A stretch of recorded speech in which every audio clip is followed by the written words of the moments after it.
Marion Hull, And I'm Micah Ann. and our project is the effect of heat stress on the livers of laying hens versus non-laying hens. So we're actually a sister team of the teammates that you've heard earlier. And our central research question that we've answered over the 3 months that we have this summer goes, what is the effect of heat stress on the liver of adult hens? So just to give you some background about eggs and why they're important, so the global population of the world is supposed to increase from 7.6 billion to 9.8 billion by 2050, and that means we need more food to feed these people. So chicken eggs are actually a major source of protein and nutrients for people in developing countries, and commercially about 10% of the eggs produced are soft-shelled, which is a bad thing because it's a negative financial loss for farmers, and that means that there's less food in the world for us to eat. And in our project, we'll be looking at the liver of chickens, and the liver is a vital organ because it has many functions. It metabolizes things, it detoxifies things, and it's also involved in red blood cell formation in birds. Right.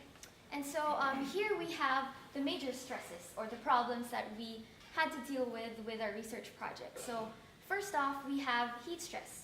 This is actually one of the main culprits in the decline of chicken health and even in the egg marketability, and that's why we want to focus on it.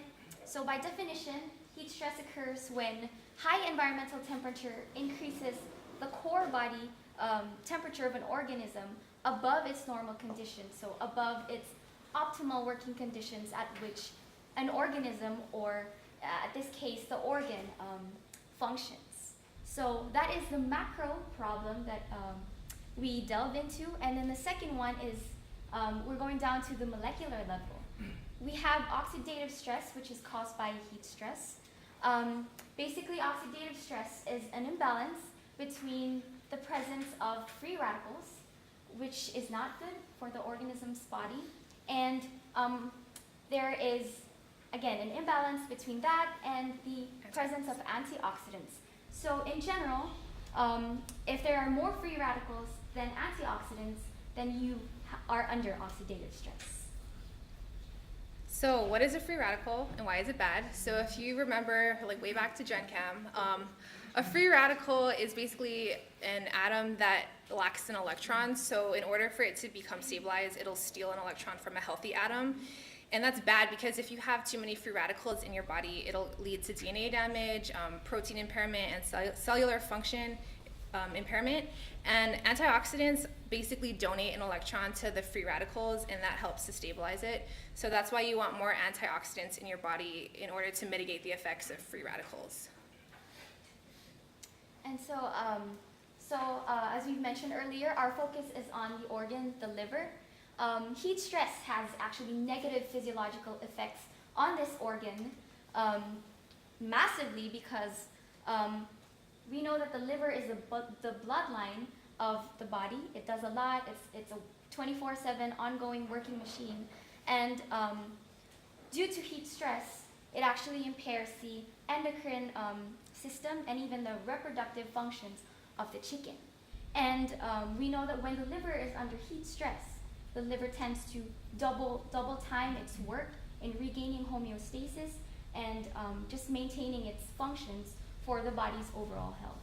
So Dr. Mishra's team at CTAR at UH Manoa actually conducted a trial where they placed hens under the following conditions for 3 weeks. So the non-heat stress hens were exposed to temperatures ranging from 21 to 22 degrees Celsius at 50% relative humidity, and the heat stress chickens were placed at 32 to 35 degrees Celsius temperatures from 42 to 50% relative humidity. And they found that the livers of the heat stress chickens were actually extremely fragile, and this is possibly due to the fact that they were being overworked. And basically what that means is if you have a bad liver, then the chickens have bad egg quality. Great. And so next up, this is one of the major segments of our research project.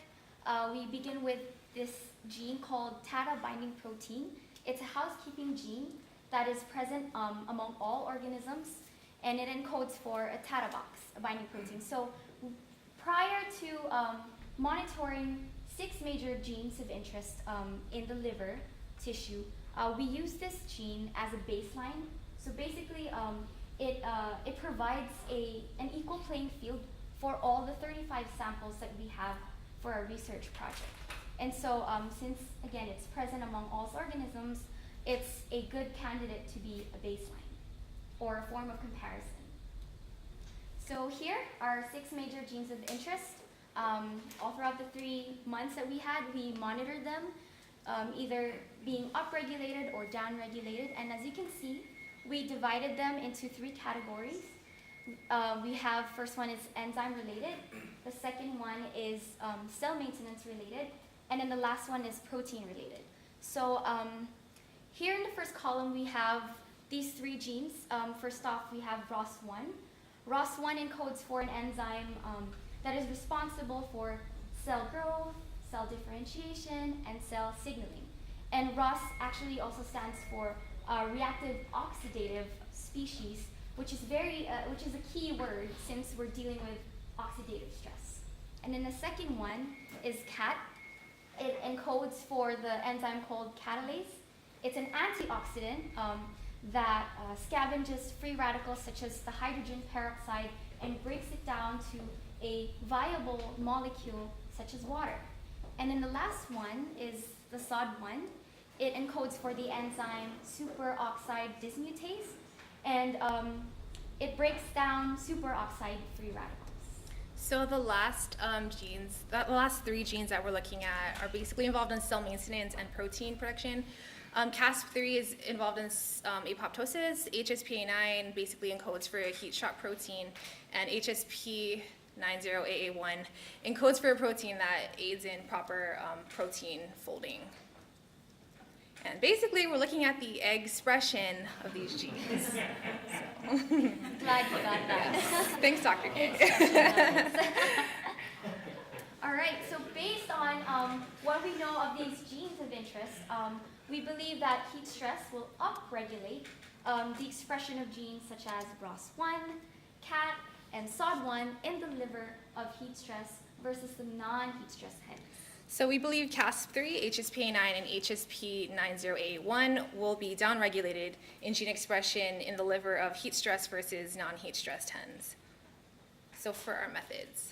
All right, so down to the nitty-gritty part of our experiment, we actually partnered up with a research team at CTAR at UH Manoa, and our research mentor was Dr. Brenda Mishra, and they did the dirty work for us.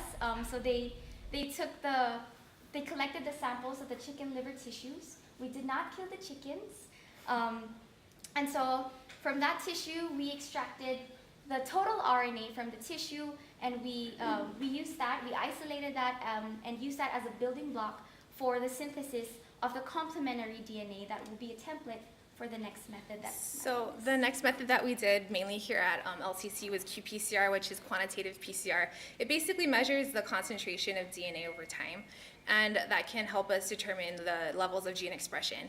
And we also did gel electrophoresis just to confirm our qPCR results. So for our results section, this graph shows you the gene expression levels of ROS1, CAT, and SOD1, which are the oxidative stress genes. Sorry. It's okay. We'll mostly be focusing on ROS1 because that's the only gene that we found showed a significant difference between all of our samples, and we'll explain that later. And this graph also shows the gene expression levels of Cas3, HSPA9, and HSP90AA1, and that's not really relevant because it didn't really show a significant difference between samples as well. Right, and just to note, right here, the y-axis is the fold induction. So if you see that the bars are higher, meaning that there is more gene expression. But since we only found out that there is a significant difference amongst the samples in the gene ROS1, we are only going to focus on this gene. But for the record, we did run a statistical test on all of the genes, and the statistical test is called one-way ANOVA. ANOVA stands for analysis of variance, and And so with the help of Excel, we were able to do the necessary computations, and we came up with these values. So we have here the F statistic, the critical value, p-value, alpha level. These numbers are going to be very important into how we interpret the data. And so here, if you can see here in the first bullet on the left, on your right side, if the F critical value is less than the F statistic, bear with me, I'm going to be doing a tiny statistic lesson, but so if you have that keyword is less than, then we can say for sure that there is a statistical difference, or we can say that the gene is upregulated compared to another. And then the second way of interpreting the data that we had was comparing the p-value and the alpha level. Again, when the p-value is less than the alpha level, which in our case did check off, then we can definitely conclude that there is a significant difference in at least 2 pairs amongst the 5 groups of hens that we have. But then this test is not enough because we don't know where the difference lies. And so there's another test. So this test is called the post hoc TUKEY-KRAMER test, and that basically tells you where the difference is in between groups if you have more than 2 groups, which we have 5. So we basically look at our Q critical value, which we got off of a table, so that was a given value. And then if the Q critical value is less than the Q statistic, which we calculated, then there is a significant difference between 2 groups. And we found that there was a significant difference between the non-laying hens and the heat stress hens, as well as the Malter hens and the heat stress hens. So this is our gel results from ROS1, and we're just showing you this because we ran a gel for all of our genes, but in the interest of time, we're only showing this one. So this just shows you that all of our bands did fall within the expected base pair range. So our base pair range was 225, and this is 200 base pairs, this is 300 base pairs, so everything pretty much looks good. This just confirms that our primers did work and that everything is going as planned. And we did run a gel on each of the genes, and it all checked off, so just to let you know. And in conclusion, we found out that ROS1 gene was the only gene to show a significant difference in expression levels between the heat stress and the non-heat stress levels, heat stress hens. And mentioning that so this increased expression of ROS1, which again is a reactive oxidative species, can be attributed to the fact that there was an increase in oxidative stress between these hens, specifically the heat stress hens. And it's bad because oxidative stress does alter metabolism, and it decreases egg quality. Right. Yeah. And if you remember the graphs that we had previously, you could really see the staggering difference that there was an upregulation within the heat stress groups when it comes to the gene ROS1. And it's really bad because, again, Marian told that it alters metabolism, it debilitates the egg-laying productivity of the chickens. And the last one we have, so within the ROS gene, we found out through the statistical tests that we did that across the 5 samples that we have, there was a significant difference between the non-laying and the heat stress, and then the molters versus the heat stress, but none showed between the layers versus the heat stress. So references, and we'd like to thank Dr. K and Dr. Neopane for their unconditional support. We appreciate it.